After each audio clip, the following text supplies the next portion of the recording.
think has struck out the most to Clayton that plays for the team right now? Who struck out the most? Yeah. I would say it's got to be me, right? Oh, I know he doesn't strike out a lot, but Freddie's probably got the most ABs, so I would guess Freddie. I would say probably Freddie or Miggy. I'm not 100% sure, but I gotta say Freddie just because they play the longest. They probably face each other a lot because they're both in the National League, and I gotta say Freddie. I mean, he's had some success off me too, so I mean, it's probably Freddie, but that doesn't mean that I mean, yeah, Freddie's the answer, probably. 9 to 11 times. You hit it on the dot. It's 9. 9 times. Well, Regular season. regular season. Oh, yeah. Just got to throw in the extra ones in the postseason, huh? 9 regular season ones? Yeah. Well, you're welcome, Clayton. So Clayton Kershaw making his long-awaited debut. He had said before the game he's always nervous before he pitches, and I'm sure he's really fighting the butterflies right now. And Skip Schumacher, a local boy, will test him. I knew Clayton Kershaw was one of the better prospects in the game. We knew he was young, we knew he had a big fastball, but didn't really know anything else about him. And I remember Rick Ankiel coming in to the video room. I'm not going to mention who said it, but told him that this guy is supposedly the next Rick Ankiel. I said, yeah, no way, dude. I am going to ambush him and welcome him to the big leagues. And all of his teammates lean forward to watch Kershaw, whose fastball is inside, ball 1, clocked at 94. Remember, I was going to try to pull the trigger, and I was acting like I was right on him, but I knew right away I was in trouble. The 1-0 pitch on the way is a fastball for a strike, and the count 1-1. It's really defeating knowing that a 20-year-old on the mound is about to dominate you for the next 3 to 4 at-bats. I'm just hoping he hits me at this point. That's the only way I'm going to get on base. And the 1-2 pitch, Kershaw's fastball got him swinging. Fastball that just exploded up around the letters.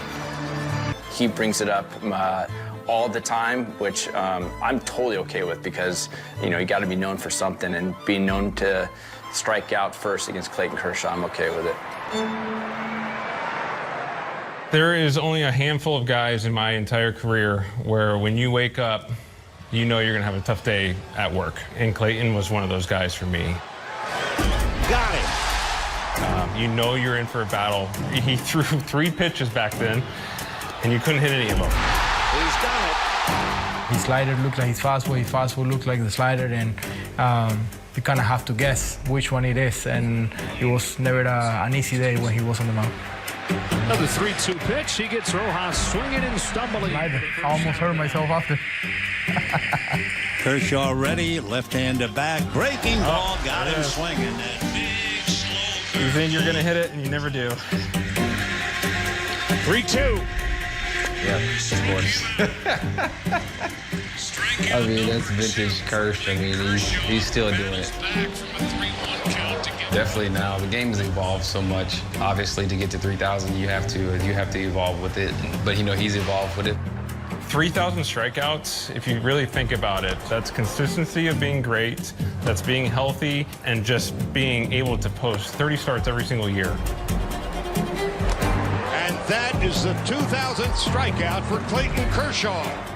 I think what is more impressive to me is that he was consistently great every single season. And then he was throwing 40 to 50 more innings every postseason on short rest, doing whatever the Dodgers wanted him to do. He was doing it, and he was throwing 240 to 50 innings every single year, year in and year out, and he has done it for 18 straight years. Something that, I mean, most pitchers are not able to do, not able to stay healthy and be at the top of the game for that long. So that's just what makes it so incredible. Yeah, I can speak for everyone. We're kind of waiting in anticipation. Chance for history. It's the last box for Clayton to check in his tremendous career. I personally can't wait to celebrate him, and you know, I've been a part of this for 10 years with him, so it's been fun. Dave, will you manage any different tonight if he's close than normal? Yes. You know, I never really thought about striking out 3,000 people.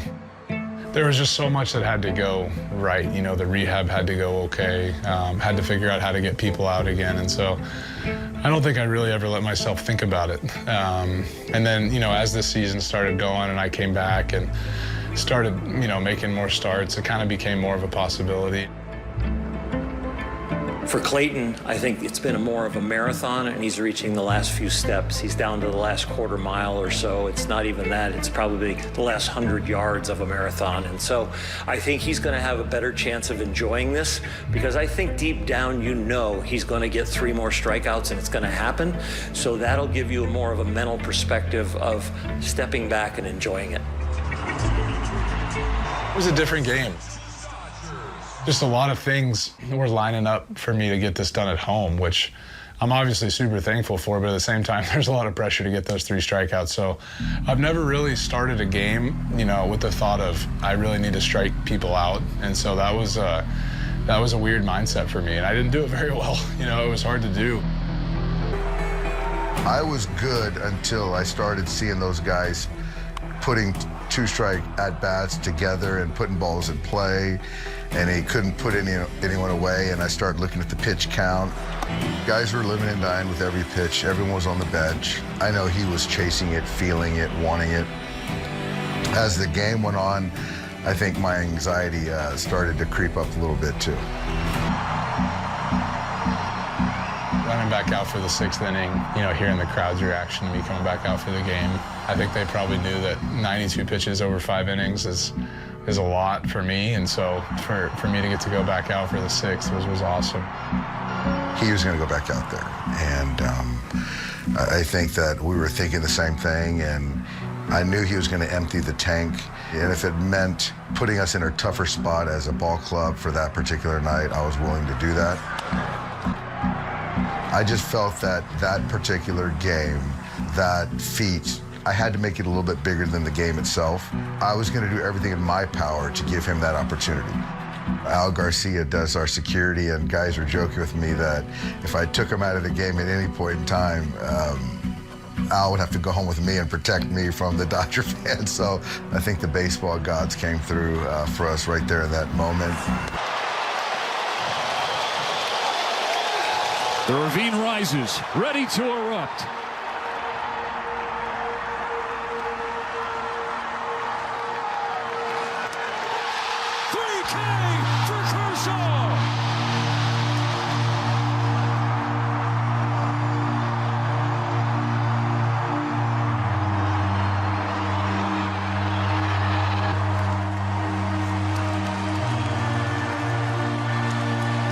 Sense of relief, not for me, but just like, okay, I didn't let anybody down. Everybody that was there got to see it. It's been a wild ride, so I just, you know, got to give a heartfelt thanks to everybody that's been behind me for all these years, and it was just an awesome night all the way around. 2 on, 2 out, tied at 4. Wilson's first pitch. Freeman does jump on it, ropes it to right field. It's down. Here comes Ohtani. He's coming home. Where are we going? We're going home.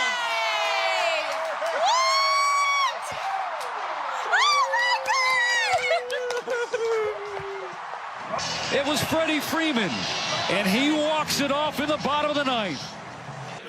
To Clayton, man, we're just all happy to be a part of this special moment for you, to celebrate it with the boys. Charlie, he's going to remember this, your family, and what you did for all of us. So for me, for all of us, cheers and congratulations, man. Cheers. Cheers. Yeah, guys, individual stuff's great, but the only reason it means anything to me is having everybody in this room celebrate with me. So thank you guys. It means a lot. It really does. You know, individual accomplishments are only that. If you're by yourself, it doesn't mean anything, right? You don't have anybody to celebrate with.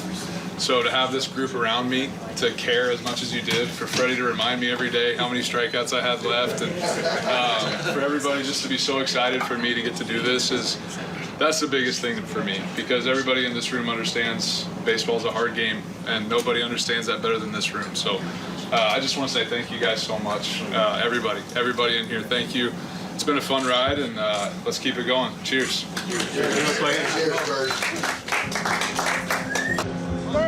For the Dodger fans to be able to root for him for 18 years and see that first strikeout that he had as a 20-year-old to then get 3,000. So that's impactful. You know, this is a generational thing, a moment that a lot of people are going to be talking about for a long time.